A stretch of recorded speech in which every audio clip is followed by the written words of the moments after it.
नमस्कार दोस्तों, ये video editorial compilation for mains का पार्ट है। आप प्लेलिस्ट में जाके एडिटोरियल की वीडियोस पेपर वाइज और टॉपिक वाइज देख सकते हो।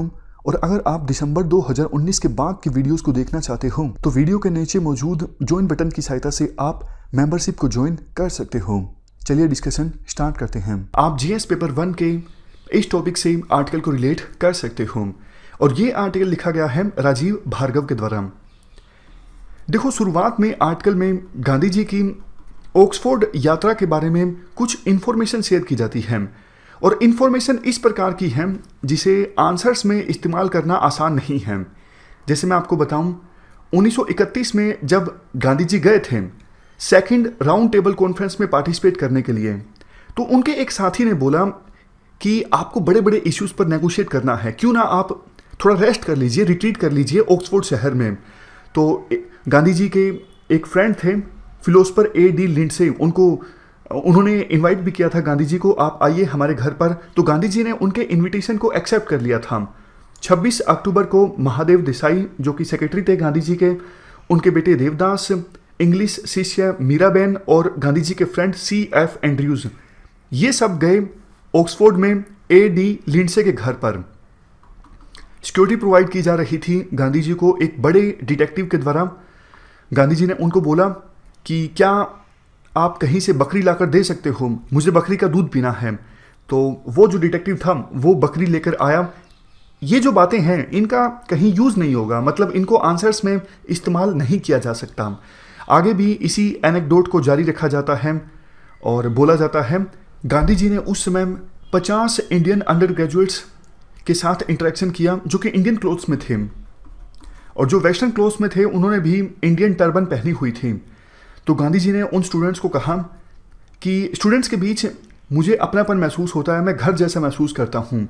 तो स्टूडेंट्स ने क्वेश्चन पूछने स्टार्ट किए गांधी जी से और गांधी जी ने कहा आप भी बिल्कुल रिलैक्स हो जाइए, घर जैसा महसूस कीजिए, मैं आपसे अलग नहीं हूँ।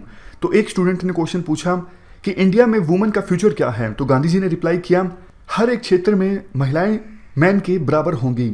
इसके अलावा separate electorate for Muslims, untouchables, socialism की क्रिएटिव पावर, काफ़ी सारे क्वेश्चंस गांधी जी से पूछे गए थे। गांधी जी ने कहा कि सोशलिज्म देखो एक क्रिएटिव पावर बन सकती है अगर फोर्स पे सोशलिज्म रिलाय नहीं करता है।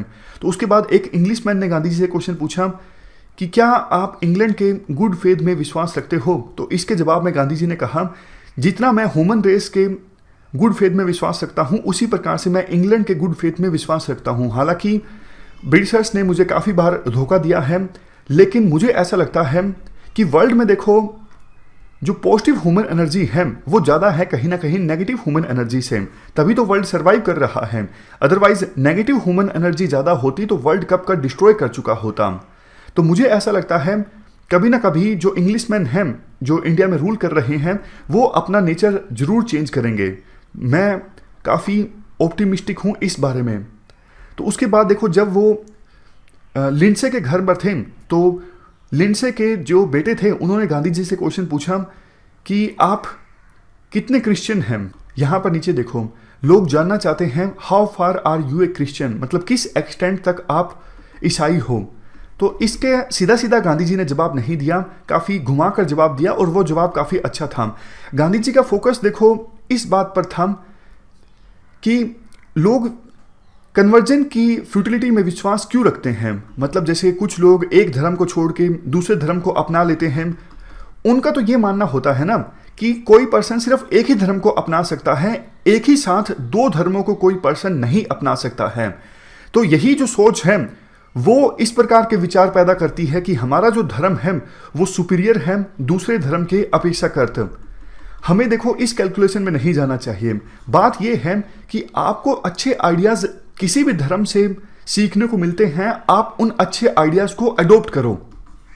क्रिश्चियनिटी से आपको कुछ अच्छे आइडियाज मिलते हैं तो आप अडॉप्ट करो, हिंदुइज्म से मिलते हैं तो अडॉप्ट करो, इस्लाम धर्म से मिलते हैं तो अडॉप्ट करो। मतलब जितने भी धर्म हैं वर्ल्ड में जिससे आपको कुछ अच्छा सीखने को मिलता है आप अच्छा सीखिए और इस प्रकार की कैलकुलेशंस को छोड़ दीजिए कि मेरा धर्म जो है वो सुपीरियर है और दूसरा धर्म सुपीरियर नहीं है और मुझे सुपीरियर धर्म में जाना है।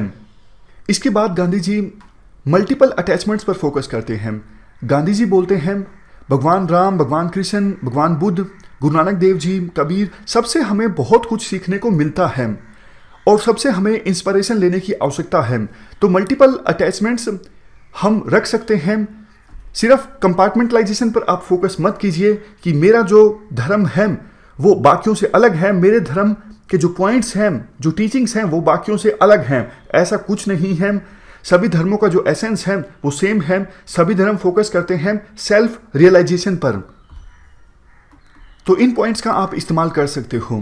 बाकी तो देखो, शुरुआत के जो पॉइंट्स थे उनका तो इतना ज़्यादा इस्तेमाल नहीं होता है आंसर्स में, लेकिन बाद के जो पॉइंट्स हैं कि गांधी जी का क्या व्यू थे रिलीजन के ऊपर, ये पॉइंट्स हम ऐसे में, एथिक्स में या फिर इवन पेपर 1 में भी क्वेश्चन आता है तो हम यूज कर सकते हैं।